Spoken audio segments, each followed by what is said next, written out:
Entonces, eh, desde el punto de vista de las enfermedades, de los síntomas y signos desde el punto de vista urinario, es importante reconocer muchos de ellos, ¿no? Ejemplo, acá endoscópicamente podemos tener a un paciente, ¿no? Que está en un estado de anasarca, con una ascitis tremenda, ¿no? Miren ustedes las facies también, los ojos están también impregnados, ¿no? Entonces, ejemplo, es una ectoscopía urinaria, básicamente, porque si fuera solamente de origen digestivo, una citis no tendría los elementos mayores. Entonces, en la ectoscopía podemos encontrar pacientes que tienen problemas urinarios, de la función renal comprometida, tener fascia abotagada, una palidez que es diferente a la palidez de la anemia crónica. En este caso hay anemia también, pero como está asociado a un problema de tipo de la función endocrina del riñón, puede ser terrosa. Ya vamos a ver algunos elementos. Y lo que figuraba en el esquema que hemos presentado, el edema generalizado desde el punto de vista renal. La edad, el género, el lugar de procedencia y la ocupación son importantes en la filiación. Las patologías, de acuerdo a la edad que tiene un paciente, puede cambiar como causa de enfermedad, ¿no? Las patologías urinarias se dan por grupos de edad, aún más por problemas de género o sexo, yo le llamaría más sexo, ¿no? En que en cierta edad, entre los eh, entre la niñez, adolescencia y la juventud y la edad y la madurez en la mujer, ellas son más frecuentes de contraer infecciones urinarias que el varón. Y al contrario, el varón, después de los 50 años, entra en una etapa en la que ya comienza a estar más cerca de las infecciones urinarias. En la gran mayoría de los grupos etarios, la mujer es la que tiene relación con las infecciones urinarias. Ya vamos a revisar durante este segmento las causas. El lugar de procedencia está en relación a la temperatura ambiental, ¿no? Es diferente provenir de la selva que de la costa, y peor todavía de la sierra. Entonces, desde el punto de vista urinario, ¿no? La hidratación es muy importante y eso está en relación al ambiente, o sea, a la temperatura ambiental. Eh, la ocupación también tiene que ver con el aspecto de la hidratación y el gasto energético. Yo tengo un gasto energético elevado, yo tengo que también tener una buena hidratación, pero hay casos en que el paciente, la persona, por diferentes motivos, no tiene una adecuada hidratación. Desde el punto de vista de la sintomatología y la signología, síntomas y signos, una triada muy interesante es ver fiebre, edema y dolor lumbar. Fiebre, edema y dolor lumbar. Eh, Otra característica es las alteraciones de la micción. Ya vamos a ver eh, el significado de cada una de las nomenclaturas desde el punto de vista signológico y sintomático que estamos presentando. La disuria, la poliuria, la poliuria, la nicturia, la anuria, el tenesmo vesical, cada uno de ellos significan una sintomatología y una signología.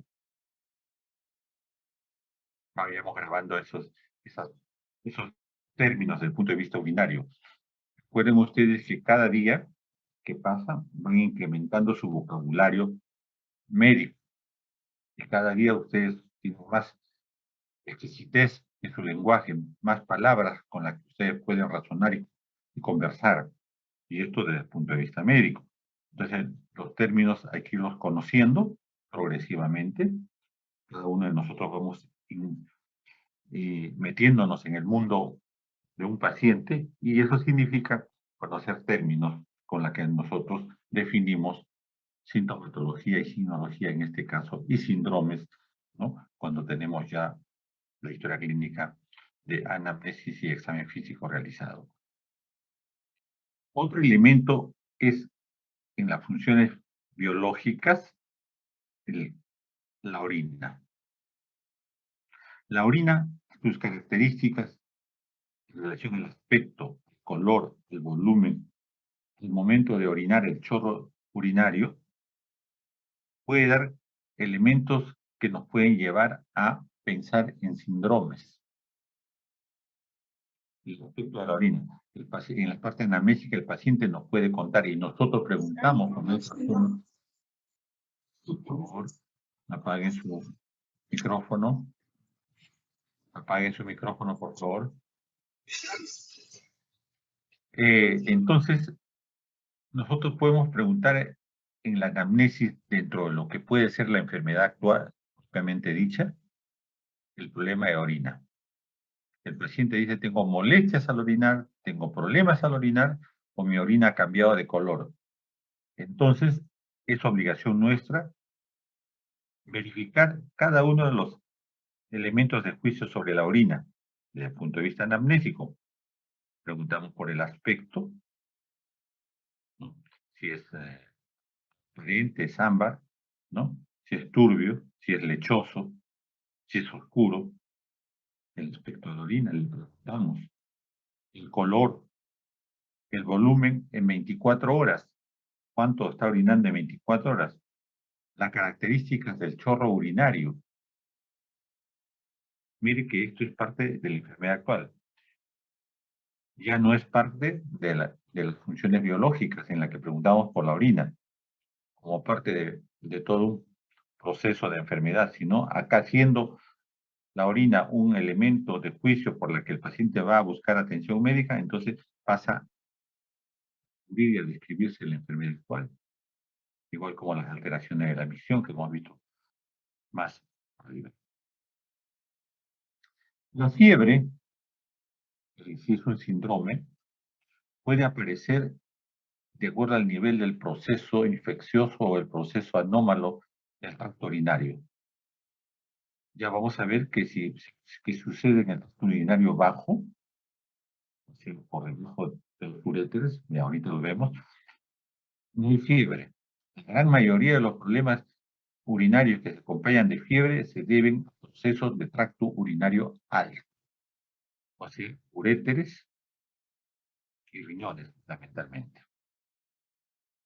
Vejiga y uretra generalmente ocurre sin fiebre. No es absoluto en medicina, pero hablamos nosotros totalmente por incidencia y prevalencia. Entonces, cuando nosotros tenemos fiebre y el trastorno está topográficamente a nivel del aparato urinario, tenemos que pensar que el problema está por encima de la vejiga, tracto urinario alto, y las posibles causas que pueden estar acompañando con las fiebres, la pielonefritis, la nefritis, y si hablamos de enfermedades ya de tuberculosis renal. La fiebre, entonces, es un síndrome que acompaña a los procesos, ¿no?, infecciosos altos. Muy rara vez. El edema tiene algunas características muy interesantes, ¿no? Se puede ubicar en los párpados, se puede ubicar en las extremidades, ¿no? Y este generalmente es permanente y no disminuye al decúbito. Y esto es importante porque eso nos hace diferenciar del edema cardíaco. Recuerden ustedes que el edema cardíaco, la característica fundamental es cuando se acuesta y duerme en la noche, se funde edema, la nicturia, se mejora la carga sistólica, llega la sangre adecuadamente al filtrado renal y el paciente orina y por lo tanto disminuye el edema. Cuando hace sus labores, el edema cardíaco comienza nuevamente a instalarse, nuevamente a presentarse. Lo cual no ocurre, ejemplo, con el edema renal, que es permanente. No tiene relación con posición o de cúbito. El dolor renal lumbalgia. El dolor renal lumbalgia. Se dice que la molestia está localizada en la región lumbar, puede confundirse con patologías musculares y de la columna vertebral. Es muy cierto. Mucha gente va a consulta externa y le dice que viene porque le duele los riñones. El paciente que llega caminando tranquilo, que dice que tiene dolor en los riñones, en la gran mayoría de los casos, 80% de los casos, son patologías costolumbares, musculolumbares. El problema de la columna, el problema muscular, puede crear problemas de dolor en la región lumbar y no necesariamente son de origen urinario o renal. Entonces hay que tener mucho cuidado con ese gran síndrome, que es el síndrome que se denomina lumbalgia.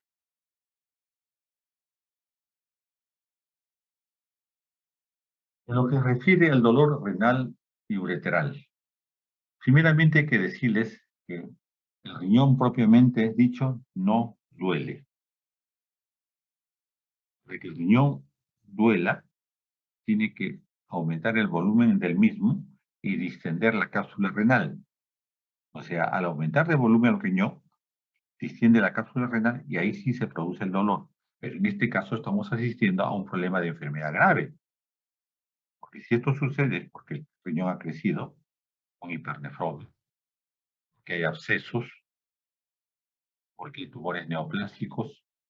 Entonces, generalmente con el riñón duele es porque hay severidad en la enfermedad que lleva. Lo que generalmente duele es la parte distal del riñón, o sea, la pelvis renal. Ahí sí, la pelvis renal sí duele en los procesos renales. Esto es muy importante definir así, porque si no, todo dolor lumbar sería dolor renal y eso no es cierto. Lo que sí duele a ese nivel es la pelvis renal, la parte más distal del riñón, porque eso sí ya tiene sensibilidad y por lo tanto los procesos infecciosos, los procesos de cálculos, ¿no?, de litiasis, ya el dolor comienza justamente en esa área. El dolor, bueno, y ese dolor es generalmente un dolor sordo, hincante, ¿no?, que molesta tremendamente. El dolor ureteral es un dolor tipo cólico. Con los muchachos de práctica hemos quedado que los dolores tipo cólicos se refieren a vísceras de calibres pequeños. Y los uréteres son vísceras de calibre pequeño. Por lo tanto, lo que produce es cólico. También produce cólico a nivel vesicular, las vías biliares también es tipo cólico. El apéndice es tipo cólico. La trompa de falopio en la mujer, cuando tiene procesos como eversión del elemento de las trompas, de ovario, o cuando hay embarazo ectópico, el dolor es tipo cólico. Entonces, todo elemento de orificio de calibre pequeño tiene cólico. De orificios grandes, llámense intestinos, es tipo retortijón. Entonces, el uréter pues tiene una característica muy especial, ¿no?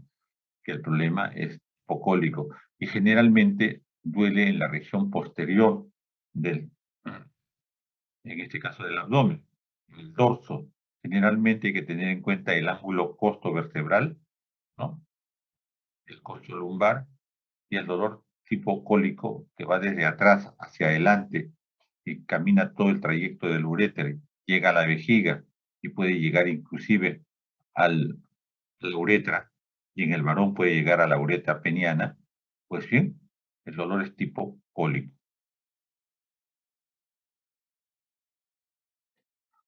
El dolor vesical, recuerden que la vejiga está en la región anterior del abdomen, en la parte baja, en el hipogastrio, ¿no? Es una vasija, es un músculo, el músculo que maneja la vejiga es el músculo detrusor.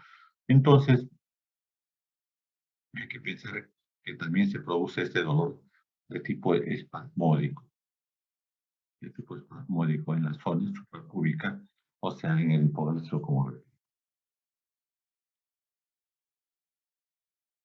el otro es ya pasando a la vejiga, la uretra, el dolor uretral. Decíamos que puede ser por migración de un cálculo, que es tipo cólico hasta el final, pero también puede haber dolores localizados de la uretra, una uretritis, que tiene relación con el problema de orinar nada más, o sea, es durante la micción, o también puede tener un dolor a nivel de la erección en el hombre, la uretra peniana. Entonces, el gran problema que se presenta justamente es este, ¿no? Un dolor localizado de tipo uretral. En el varón y en la mujer, las molestias podemos tener a nivel genitourinario y que se producen durante el acto sexual se denomina dispareunia. Dispareunia. La dispareunia es el dolor, ¿no?, durante la actividad sexual, sea hombre o sea mujer. El otro es la disuria, el dolor del orinar. Yo comienzo a orinar, abro la llave para orinar, comienza a salir la orina y en toda la zona uretral comienzo a tener dolor. Eso le denominamos disuria. Una cosa es dispareunia, el otro es disuria. El término que más conocen seguro es disuria. Pues bien, hay que preguntar al paciente si solamente le duele al inicio del orinar, durante toda la orina o al final de orinar. Cada uno de estos elementos de respuesta nos orientan a una posible causa. Ya lo van a ir revisando posteriormente. Acá tenemos los elementos anatómicos del urinario. Les decía yo, vejiga, pelvis renal, uréter, este es urinario. La vejiga y la uretra, urinario. Así que ya tienen ahí diseñado.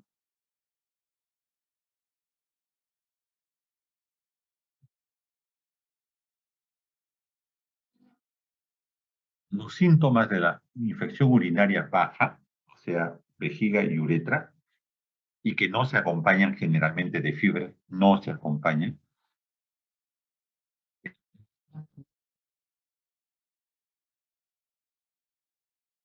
Polaquiuria, la polaquiuria está en relación a que tengo sensación de orinar, orino, pero orino a escasa cantidad, termino el acto de orinar, vuelvo a mi actividad y cuando estoy volviendo a mi actividad tengo ganas nuevamente de orinar.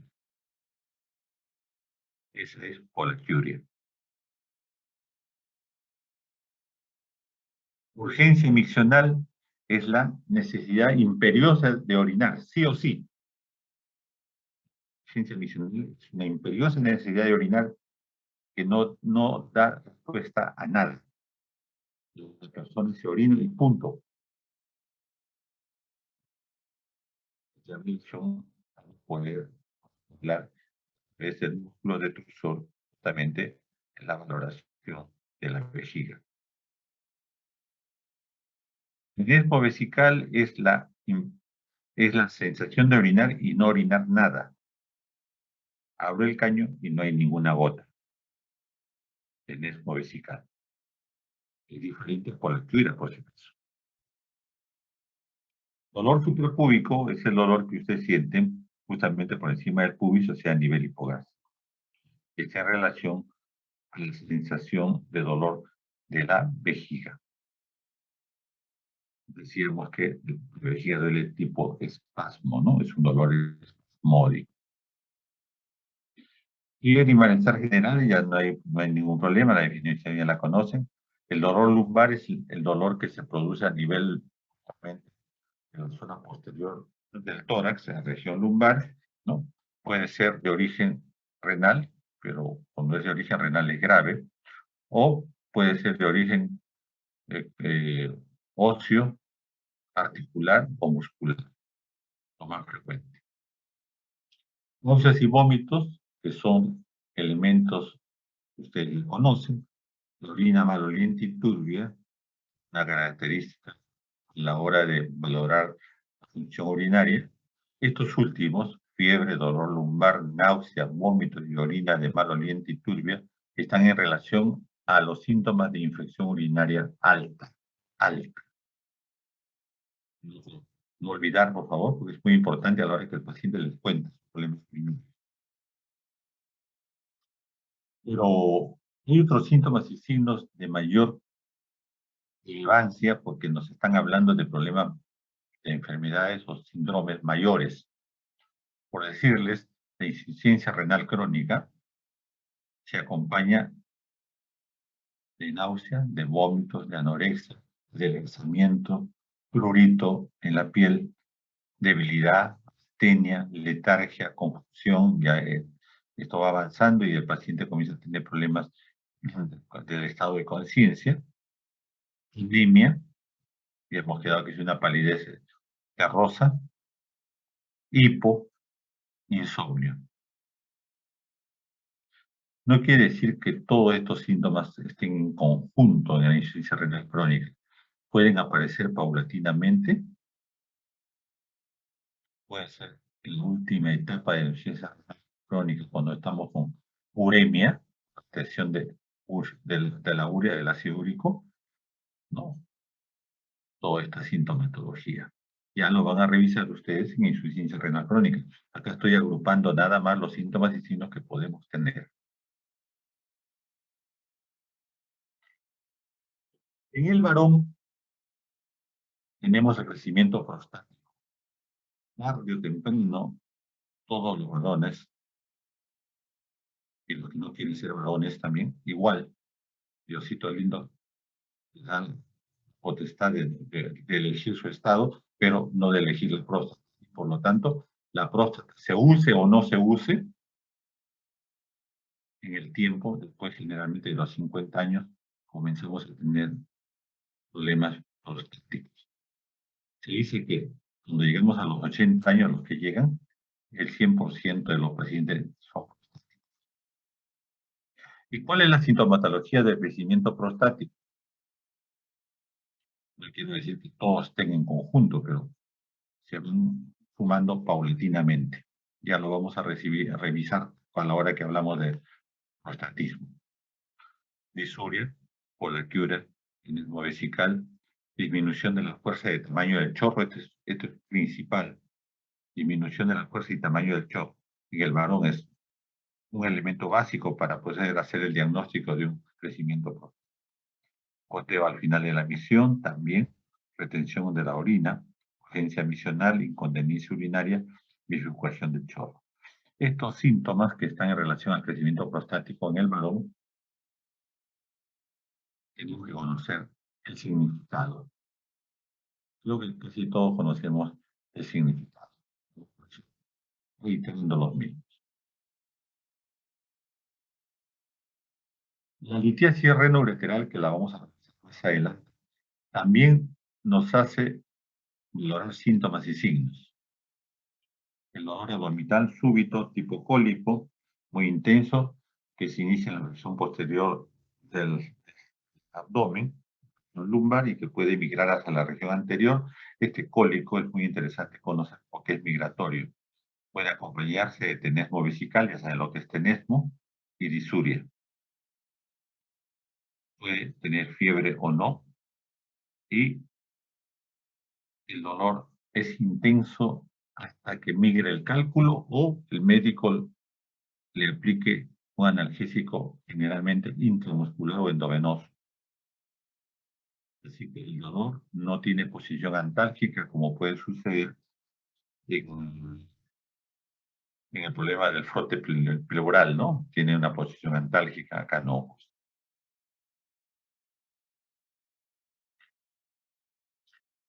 Todo esto que hemos conversado son síntomas y signos de los problemas y de los procesos urinarios. Así que síntomas y signos ya deben conocer que eso es lo que van a preguntar a sus pacientes a la hora de hacer la historia anamnésica y a lo que se refiere a la enfermedad.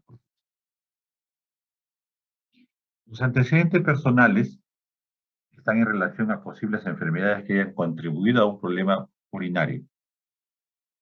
Infecciones urinarias, cálculos recurrentes, cirugía renal, detección previa de problemas de proteinuria y hematuria. Ya ustedes vienen de hacer fisiopatología, así que ahí en ese sentido todos estamos de acuerdo. Diabetes mellitus, una enfermedad sistémica que condiciona cualquier otra enfermedad desde el punto de vista digestivo, urinario, cardiovascular, qué sé yo. La diabetes mellitus es un gran problema multisistémico. Gota o hipertensión. Las enfermedades del colágeno realmente van acompañados de problemas renales. Y cuando hablo de problemas renales, estoy hablando del problema glomerular. La enfermedad del colágeno, importante saber, todas tienen un componente de problema renal.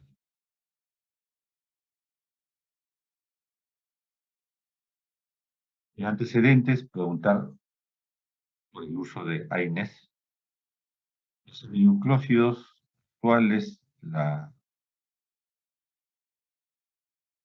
no, los últimos que estamos usando ya no son tan nefrotóxicos, pero los anteriores, las del siglo pasado, la gentamicina, la micacina, no, la estrotomicina, la canamicina, el uso prolongado de los mismos condicionaba nefrotoxicidad y por lo tanto había que saber usarlos en forma adecuada. De todos estos todavía queda en el mercado la apicacina, cuya nefrotoxicidad es baja con relación a los otros aminoglucósidos. El ciclofosfamida puede condicionar problemas renales, sobre todo cuando se usa como quimioterapia. La exposición voluntaria o involuntaria a metales pesados también es importante reconocer en pacientes que por su actividad pueden estar en contacto con estos metales pesados. Enfermedades familiares están en relación a la predisposición familiar a obtener enfermedades renales. Sí, hay predisposición familiar. No digo que sea enfermedad congénita, estoy diciendo predisposición familiar. Poliquistosis renal, los diabetes mellitus, la hipertensión arterial, la litiasis urinaria, el cáncer de próstata, las colegenopatías, todos ellos pueden condicionar problemas urinarios y nosotros los médicos estamos obligados a preguntar por ello. Los pacientes muy rara vez en antecedentes nos pueden hablar de forma espontánea. El médico por eso tiene que pensar en el problema y preguntar. Si no buscan, no encuentran.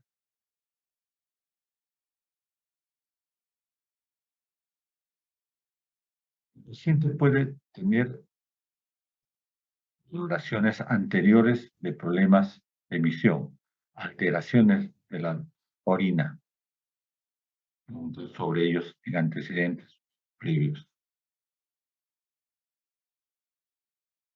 Y en relación propiamente a la orina,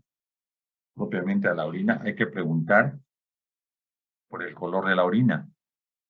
Y si nos dicen que es una orina hematúrica, cuya causa mayor es el hecho de la litiasis renal, entonces investigar origen, fecha de aparición, forma de lo que ha evolucionado, factores de los que desencadenan la magnitud de la hematuria, en los momentos del trayecto urinario en la que se presenta al inicio, a intermedio, al final, durante todo el proceso de orinar.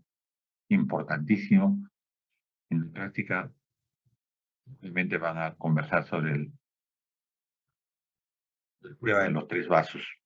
Con la prueba de los 3 vasos para la hematuria, podemos, desde el punto de vista semiológico, orientarnos qué nivel de lesión renal o renoureteral está comprometido. La prueba de los 3 vasos. El paciente puede decirnos que tiene una orina turbia, o sea, con pus, ¿no? Ya nos está hablando de otro tipo de problemas, Y con todo ello, nosotros hemos confeccionado nuestros síndromes anamnésicos. Y podemos hacer síndromes anamnésicos.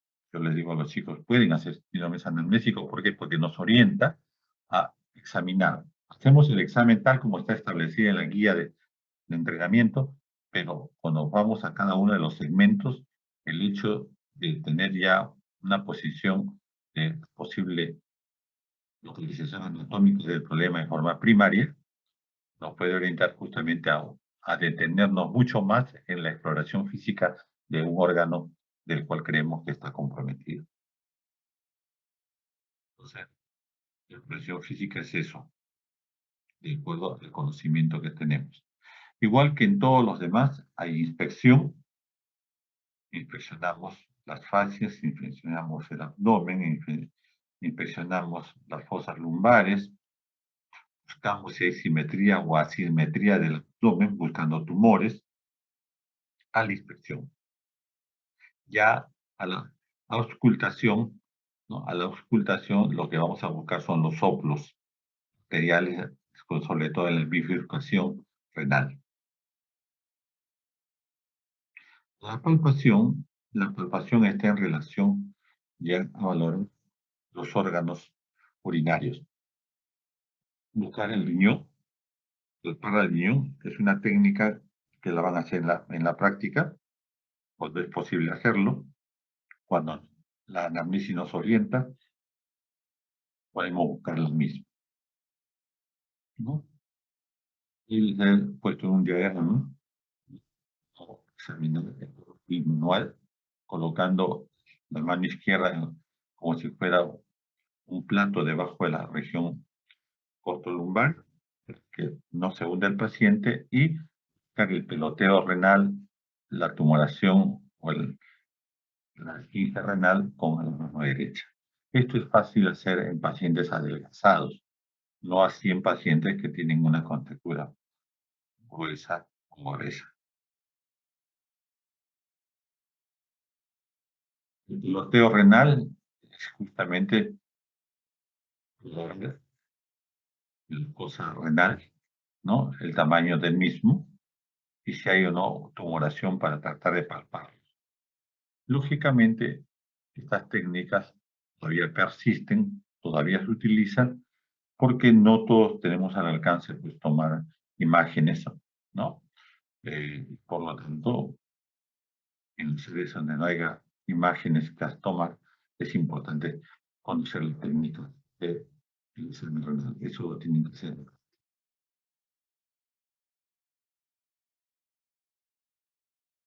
Los puntos renoureterales son muy interesantes conocerlos. Son 3 puntos renoureterales. Puntos renoureterales. A nivel del ombligo, en el borde externo de los rectos del abdomen, a nivel del ombligo, en el borde externo de ambos rectos, derecho e izquierdo, están los puntos renoureterales superiores. Mitad de camino, entre el neuroexterno. Llegamos al ombligo, y en el ombligo, los puntos renoureterales superiores, de ahí tomamos media distancia al pubis. Del ombligo al pubis dividimos en 2. Y ahí, a nivel de las crestas ilíacas anterosuperiores, siempre en el borde externo de los rectos del abdomen, vamos a encontrar los puntos renoureterales medios. Renoureterales medios. Los puntos renoureterales inferiores no se examinan en la región abdominal. Se examinan mediante tracto rectal en la región posterior. ¿Por qué? Porque está en relación a la entrada de los uréteres por la región posterior de la vejiga. Victoria, ¿y cómo es que los superiores están a nivel del ombligo en los bordes externos de los rectos? Es en el momento en que ascienden hacia la región anterior los uréteres y hacen su primera curvatura fisiológica. Al hacer una curvatura disminuye la luz del uréter, por lo tanto la orina, la orina infectada. Los cálculos están eh, en mayor pegamiento, en mayor contacto con esa zona de la mucosa ureteral. Y por lo tanto, si hay un proceso anómalo, estos puntos ureterales pueden doler la infección específica. Lo mismo sucede con los medios. Hemos quedado que los uréteres, los puntos renal medios están a medio camino entre el ombligo y la sínfisis del pubis. Más todavía en el horizonte, en la línea horizontal de las crestas o espinas ilíacas anterosuperiores. ¿Por qué? Porque ahí justamente nuevamente se hace una curvatura, porque los uréteres se van hacia la región posterior nuevamente.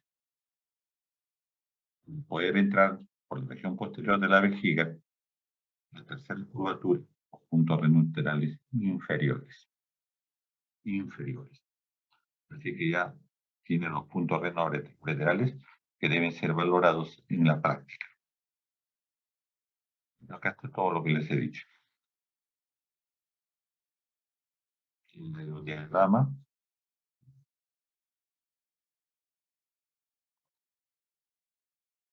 La región posterior. Esta imagen es de la región posterior. Tenemos la columna vertebral y el borde, ¿no?, de la 12ª costilla, que es el costilla flotante. Aquí tenemos dos puntos. El punto costovertebral, que está en este ángulo, y el ángulo costomuscular, un poquito más abajo. Costovertebral, costomuscular. Estos puntos, igual que los renoureterales, no duelen normalmente, no duelen. En este caso, los costos vertebrales y los costos musculares duelen, puntos dolorosos que duelen, cuando hay vibración de la pelvis renal. Recuerden que el riñón propiamente no duele, pero si yo golpeo estos puntos con mi puño, que ya lo van a hacer en la práctica, y hago vibrar el riñón, y está comprometido, proceso inflamatorio, litiásico y qué sé yo, entonces el pelvis renal, conjuntamente con el riñón, se va a movilizar, y si hay esto que les cuento, va a doler. Entonces los puntos renales derecho o izquierdo posteriores pueden ser.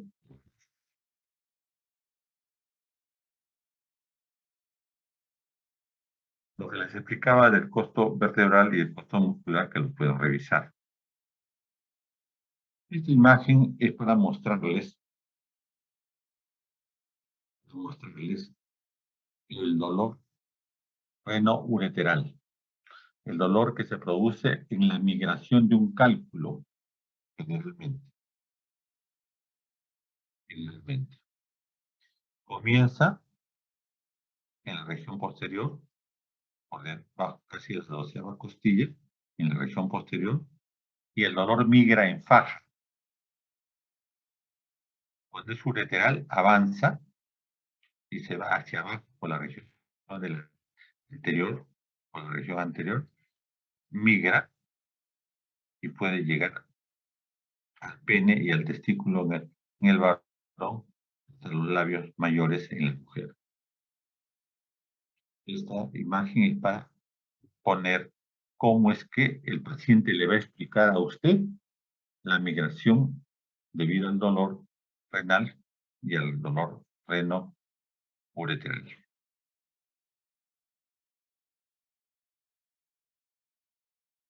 En relación a los puntos costo vertebral y costo muscular, acá tienen la técnica, cómo se ejecute, hacer vibrar la pelvis renal y buscar esos puntos dolorosos.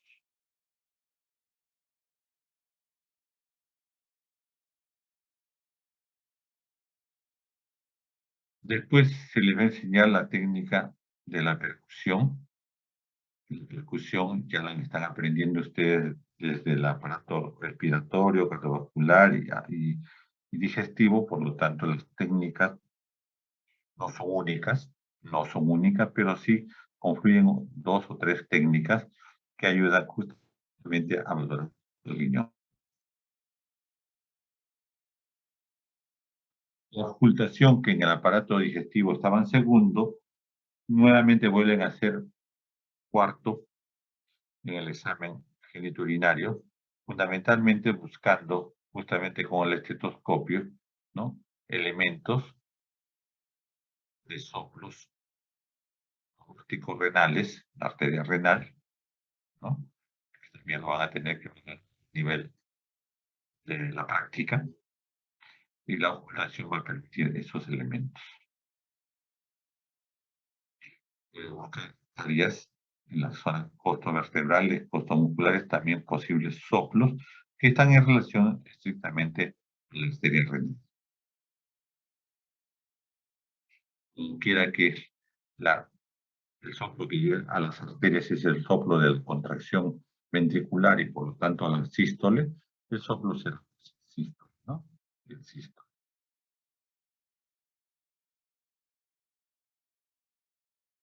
Vamos a hacer una valoración rápida de lo que es la exploración ginecológica.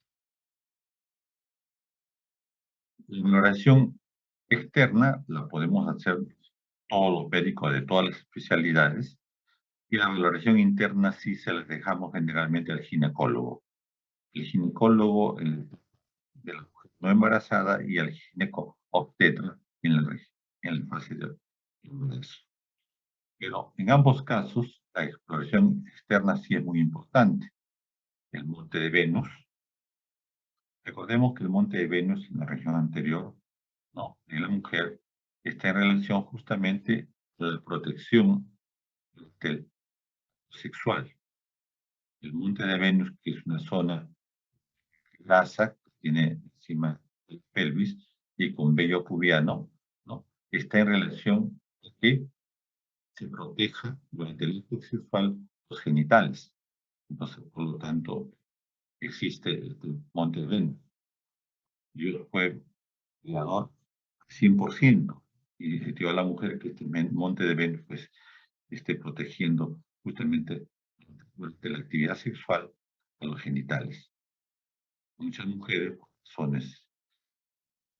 por razones estéticas, entre comillas, de higiene, entre comillas, pero más por razones sociales, se retiran y rasuran el monte de Venus. Y eso es anómalo porque después le crea grandes problemas. Los labios mayores, labios menores, el meato urinario, el clítoris, el introito vaginal y el perineo. Son elementos que nosotros podemos observar a la inspección en lo que se refiere justamente a los genitales en la mujer. Podemos encontrar mujeres que, independientemente de la especialidad del médico, todo cuando estamos en provincias o cuando estamos en un hospital, vienen con dolor intenso en los genitales, un dolor que los hace gritar, que buscan urgentemente quitar ese dolor.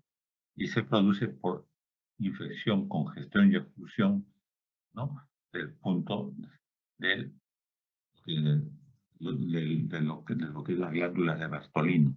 Se le produce una bartolinitis. Entonces, cualquier médico tiene que conocer este tipo de problemas. ¿Por qué? Porque es una emergencia que hay que solucionar a la mujer. Porque el dolor es intentísimo. Obstrucción de la salida de la glándula de Bartolino crea dolores muy intensos y generalmente vienen después de infecciones agudas o de transmisión sexual, ¿no? Pero que hay que solucionar el dolor y buscar justamente hibridar ese Bartolino para poder justamente evacuar el pus, evacuar el proceso infeccioso y calmar el dolor a la mujer. Eso lo tiene que saber cualquier médico. Y tenemos el ano. La distancia entre tres orificios naturales, el ano, la vagina y el meato urinario en la mujer, esa vecindad tan corta y una vecindad tan cercana, hace justamente que los procesos infecciosos urinarios sean muy frecuentes en la mujer, sobre todo en los de vía ascendente. Recuerden que el meato urinario, el ano, disculpen, el ano tiene normalmente forma saprófita en su hábitat, los gérmenes eran negativos, de Chilicol, Klebsiella, Helicobacter, Pseudomonas.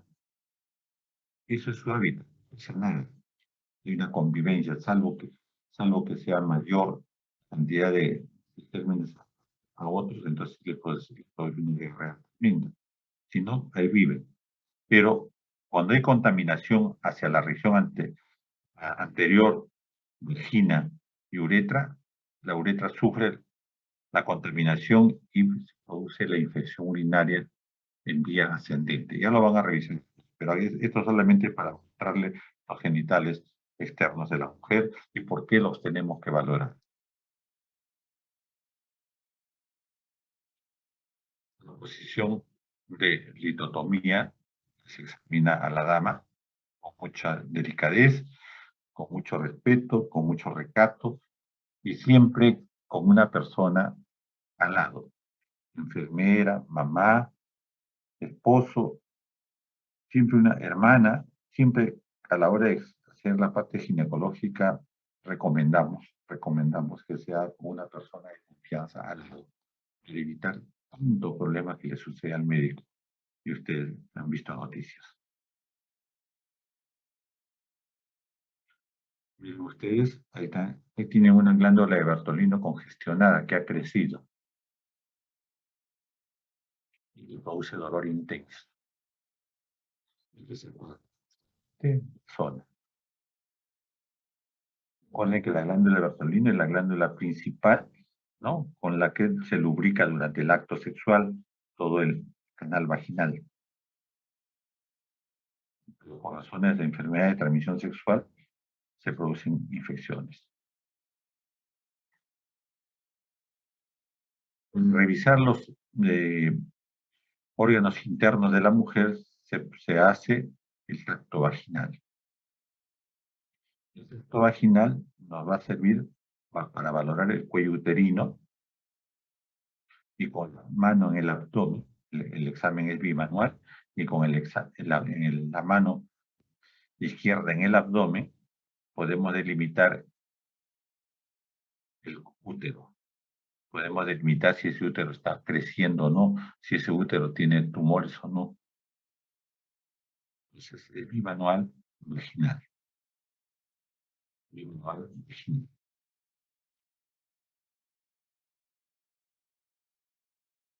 El útero fisiológicamente no es anómalo.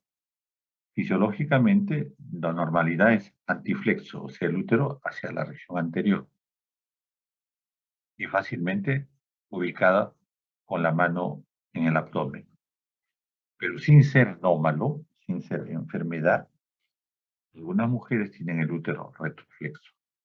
Miren el útero hacia abajo, hacia la región posterior. Entonces es más difícil poder evaluar esos úteros en el examen físico. Entonces, hay dos posiciones que no son anómalas, ninguna de ellas en anteflexión y retroflexión.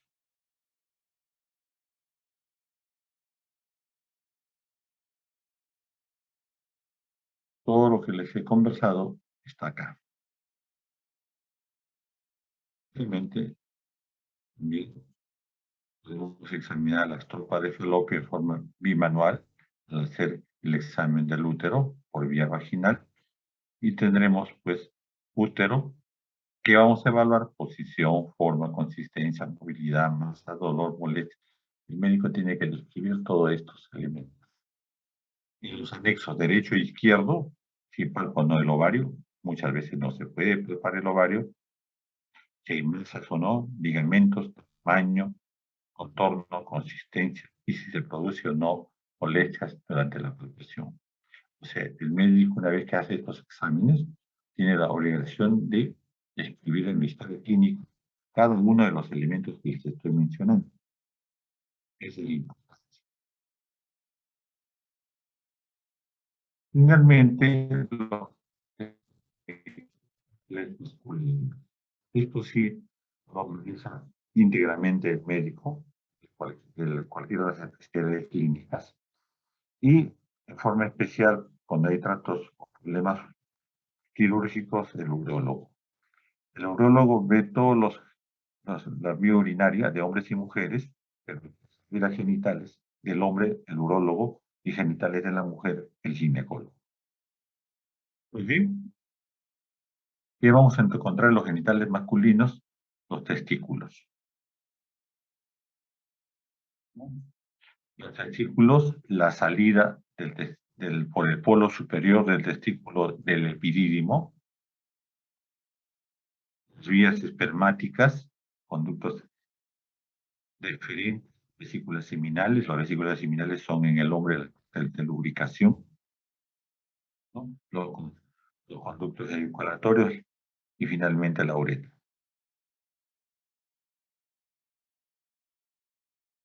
La glándula anexa, que es la próstata, que es el vehículo de los espermatozoides, y las glándulas bulbouretrales, que son los elementos de valoración del sexo, produciendo justamente el humedecimiento adecuado que contribuye a la de Bartolina en la mujer, para que el acto sexual sea totalmente exitoso.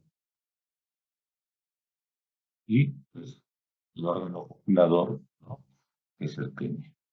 Cada uno de ellos tiene características muy especiales. Y ya es cuestión de tener suerte que podamos tener un paciente en la práctica y tener unos guantes para enseñar a valorar fundamentalmente los testículos. Hay una técnica, pues, tomar en posición los testículos viendo el tamaño, la consistencia, la movilidad, la sensibilidad y el polo superior y el polo inferior del testículo. El polo superior para buscar el epidídimo, este epidídimo que es el lugar donde se produce con mayor frecuencia la tuberculosis genital.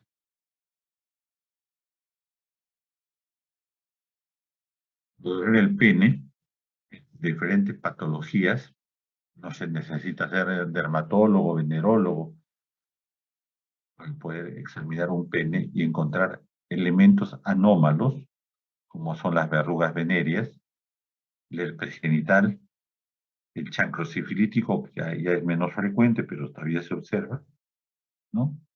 Y los carcinomas del pene. El pene está expuesto a tener neoplasias. Y muchas veces nuestra inexperiencia puede hacernos confundirnos con una enfermedad sexual, de transmisión sexual, y esto no es nada más que un carcinoma de pene, que de todas maneras, siendo maligno, pone alto riesgo la vida del paciente varón. Valoración del prepucio. El prepucio largo conlleva a una inadecuada relación sexual y al acumulamiento del estigma. El estigma es un elemento cancerígeno en contacto con el cuello uterino de la mujer. La mujer judía, por razones religiosas, el varón sufre en el bautizo la circuncisión, o sea, el retiro de la parte más distal del prepucio, y con ello conlleva a un glande libre y con cero esmegma. Y por lo tanto, la mujer judía tiene de incidencia cero de cáncer de cuello uterino, siempre y cuando esté pues comprometido con el varón judío, ¿no? Cero la incidencia de cáncer de cuello uterino en la mujer judía, justamente por este hecho eh, cultural religioso de hacerle la circuncisión, necesite o no el varón recién nacido.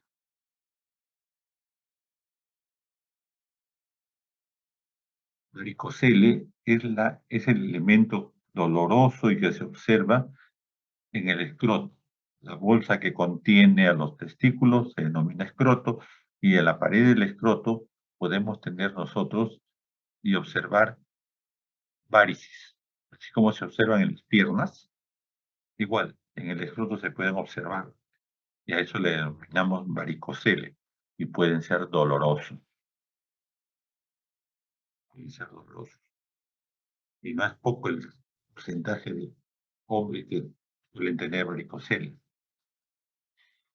Se dice que el 10 o 15% lo tienen y por lo tanto se le tiene que tratar pues, el problema, ¿no? Varicocele.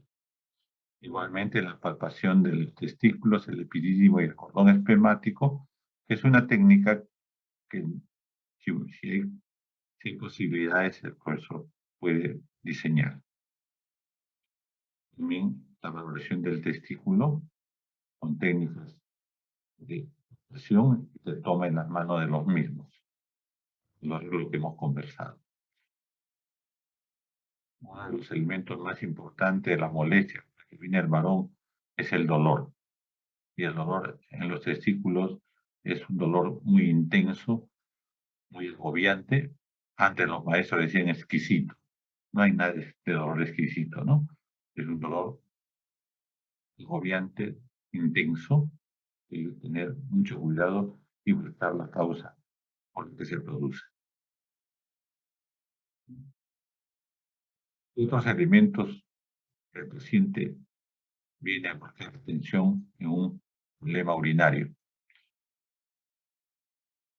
Dolor en el testículo, sangre en el semen, secreción en el pene, fiebre, dolor inguinal, dolor o dispareunia que ya les comenté, ¿no? Disuria, inflamación del escroto, problemas de tumoración o hinchazón en el lado inguinal, está generalmente en relación que no ha caído el testículo o el testículo ha subido hacia la región abdominal, dejando su posición normal en la bolsa escrotal. Todos estos son problemas que existen desde el punto de vista urinario y genital. Prevención de las mismas, prevención del cordón espermático, en pacientes que tienen problemas de tienen familia, ¿no? De fertilidad, es muy importante hacer la valoración de los mismos. Que tienen el esquema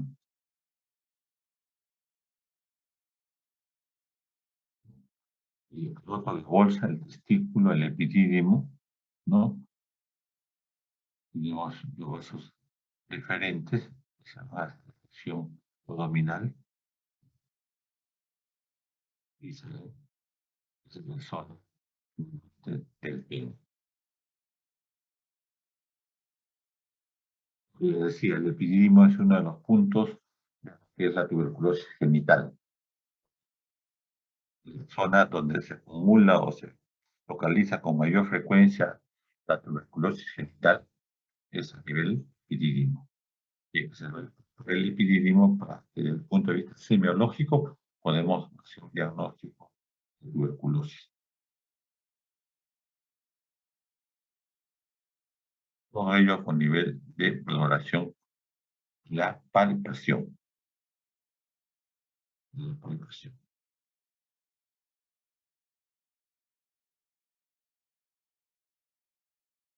El hidrocele es el movimiento del líquido en la bolsa escrotal por diferentes motivos, incluido el problema de insuficiencia renal y el hecho de tener ascitis, condiciona también la aparición del líquido a nivel escrotal.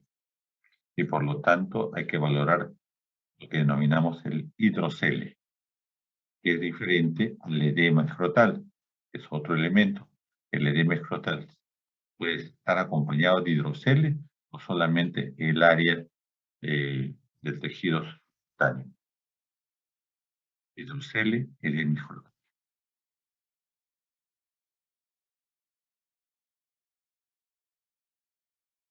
Conducto inguinal, valorar las hernias. El conducto inguinal, que es un conducto cerrado generalmente, por diferentes elementos de fuerza, pueden restablecerse una vía como un túnel y el testículo subir a través del conducto inguinal y colocarse a nivel del abdomen, de la zona inguinal derecha o izquierda. La solución única es quirúrgica. Quirúrgica. Próstata y las glándulas uretrales y el cúmulo C, que son los que producen la secreción por la lubricación en el acto sexual, también pueden sufrir enfermedades generalmente asociadas a procesos infecciosos o inflamatorios. Bueno, se examina obligatoriamente. Correcto. Sí. Es todo lo que les quería conversar el día de hoy.